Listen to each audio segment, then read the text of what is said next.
শাসক দলের ব্লক কার্যালয়ে তালা ঝোলালো পুলিশ। ভোট পর্ব সম্পন্ন হতেই গোষ্ঠীদ্বন্দ্বের জেরে পূর্ব বর্ধমানের মঙ্গলকোট ব্লক তৃণমূল কার্যালয়ে তালা ঝুলিয়ে দিল পুলিশ প্রশাসন।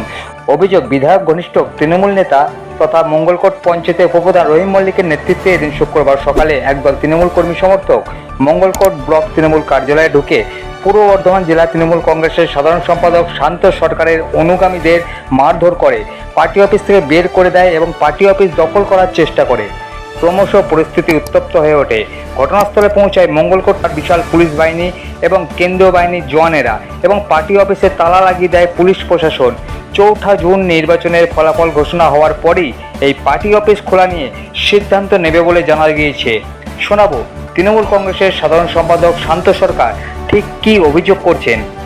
আমরা ঠিক তা বলতে পারছি না। আমরা শুনলাম সকাল 7টার সময় এসে আমাদের লোকরা ঝাঁট ফাঁট দিচ্ছিল পার্টি অফিসে ঝাঁট দেওয়ার পর রহিম মল্লিক বলে যে উপদান আছে এবং অপূর্ব চৌধুরীর নেতৃত্বে, অপূর্ব নাকি পাঠিয়েছে, অপূর্ব চৌধুরী এখানে হচ্ছে এমএলএ, তিনি পাঠিয়েছেন।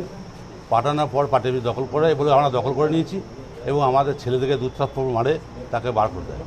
এবং আমাদের এই ব্লক প্রেসিডেন্ট আছে আইটিসি, সেও এসেছিলো, তাকেও বার করে দেয়। কারণ ধরুন আমাদের তো ইলেকশন সময় কোনো নেতৃত্বকে ডাকা নেই। ব্লক নেতৃত্ব যারা আছে পুরনো খবর নিয়ে দেখুন, ইলেকশন করেছে কাউকেই ডাকে নেই। ও নিজে ইলেকশন করেছে, নিজেও ঠিকমতো বেরোয় নেই আর ডাকেও নেই কেউ। ব্লকের যারা নেতৃত্ব আগে ছিল তাদেরকে সবাইকে বসিয়ে দিয়েছে। সব অঞ্চলে একটা করে গ্রুপ তৈরি করে প্রশাসন ব্যবস্থা নিয়েছে। প্রশাসন এসেছিল, সঙ্গে সঙ্গে বলেছি, প্রশাসন এসে পার্টি অফিস থেকে বার করে চাবি লাগিয়ে দেয়। গোষ্ঠীদ্বন্দ্ব কী করে বলবো, সেটা তাকে প্রশ্ন করতে হবে কী কারণে আটকাচ্ছে। আমরা জেলার নেতৃত্বকে জানিয়েছি, আমাদের রবিদাকে জানিয়েছি, রবিদা কলকাতা জানিয়েছে এবং জানি না কী হবে এরপর আমি বলতে পারছি। আমার জায়গা ওটা আমাদের নিজের জায়গা, আমরা 4 ভাই এবং আমার দিদি আমাদের নামে।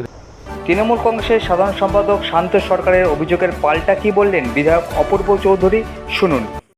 তৃণমূলের আবার কাউরি ব্যক্তিগত অফিস থাকে বা গোষ্ঠীগত কোনো অফিস থাকে?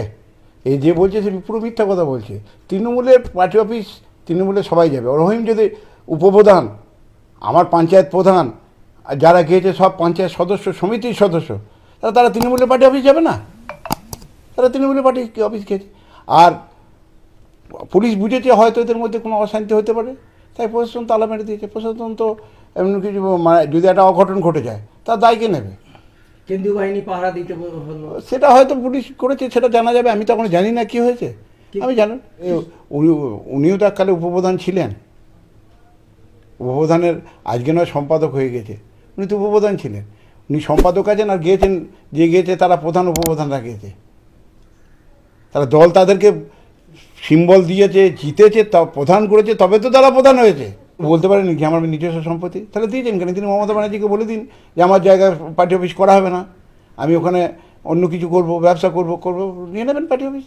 কিন্তু পার্টি অফিস করার পর বলবে আমি কাউকে ঢুকতে দেবো না, এটা আমার পার্টি অফিস। দল কিন্তু ব্যক্তিগত। দলীয় গোষ্ঠীদ্বন্দ্বের জেরে দলীয় কার্যালয়ে পুলিশের তালা। নির্বাচন পরবর্তী এই ঘটনায় যথেষ্টই সরগরম মঙ্গলকোট।